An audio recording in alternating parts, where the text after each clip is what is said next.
It's winter time here in Farmville, USA. Farmers all over the country have hunkered down for the winter. But what do they do during the winter season? Well, we're going to answer that question here on Ag Ed. I'm Jared Adamson, and this is my job, teaching you about agriculture. Here on Ag Ed, we travel from farm to farm to learn what it really means to be a farmer. Either it's no good, or I put the wires on backwards. There are good days and there are bad days. Is it all better? No, it's about the same. There is bad weather and there is good weather. No matter the circumstance, farmers do what they do to help feed the world. Let's go to work. I'm here with Hiram Adamson and his brother Jonathan. We're all brothers here. And they're working here at Searle Farms as they're kind of like their lead mechanics. Lead mechanic, right? Maybe. Oh, okay. Depends on the day. But, yeah, during the off season, basically when we're not out running dirt and digging spuds, planting grain, harvesting grain, or whatever, it's actually a really busy time of the year through the winter. Days are kind of shorter, but throughout the day we're pretty busy with just servicing and maintaining the equipment. So what we're doing today is we're on our dear old number 17.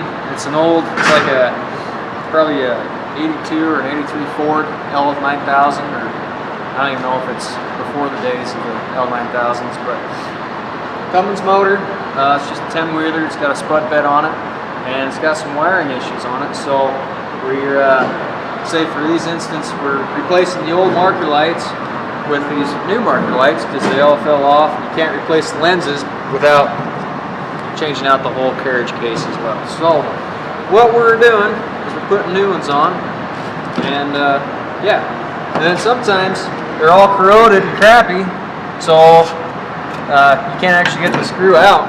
So basically what we have to do is take a screwdriver.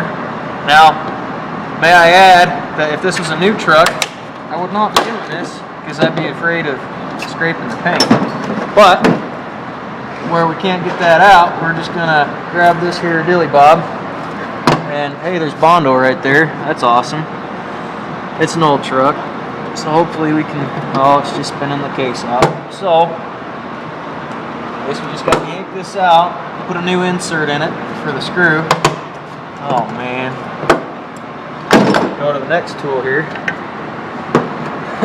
Try to get the base of the rivet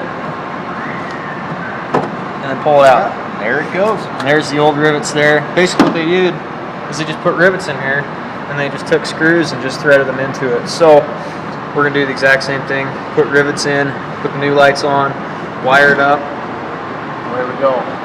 And this old truck will look almost brand new. Well, Jonathan here is finishing up the lights. He just got called on an errand, but he's got to finish this job first, right? Well, apparently not. But anyway, this is how the lights are going to look after they're all done. And Hiram's over here Working on the ED Tarp because the chain's all pretty loose, and so when you move it over, it doesn't work. So if you watch out, I'll show you what it does and why we're going to do what we're going to do to fix it. ED Tarps are are genius. I have to say, Blackfoot invented them. from Blackfoot, Idaho, not too far from here. Check this out. As this chain rolls around, it's supposed to revolve this this roller around. It's supposed to wrap up the tarp. That chain's too loose, so it's not working the way it needs to be working. And so as it goes all the way over, it doesn't roll all the way up, and we have a big mess. So we're going to fix it real quick. See how it's still leaving some unraveled in there? Yeah, it's leaving a lot unraveled. Oh, That's not supposed to happen.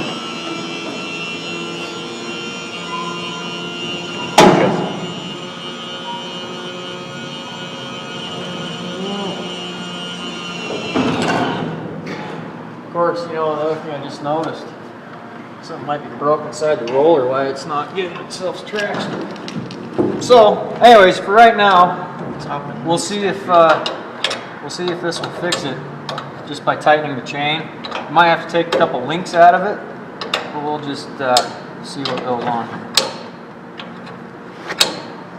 And we got a long ways to go. Almost there.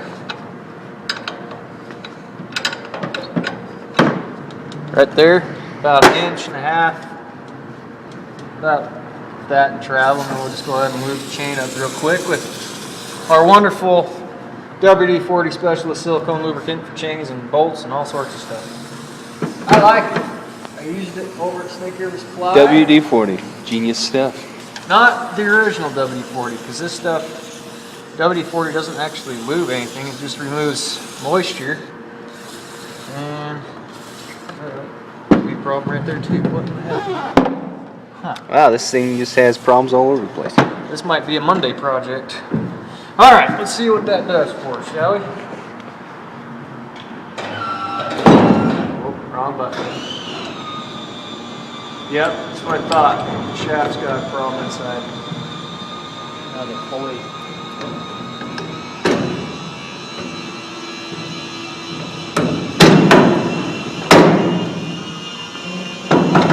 Do anything different? Or a little better?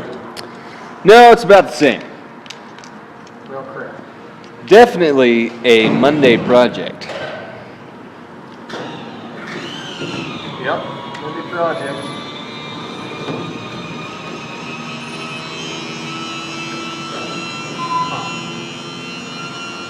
Yep, Monday project.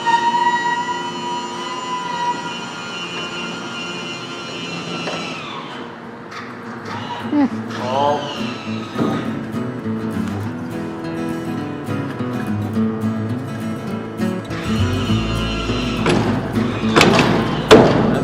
all sorts. It's all bound up right there. Monday project. Monday project.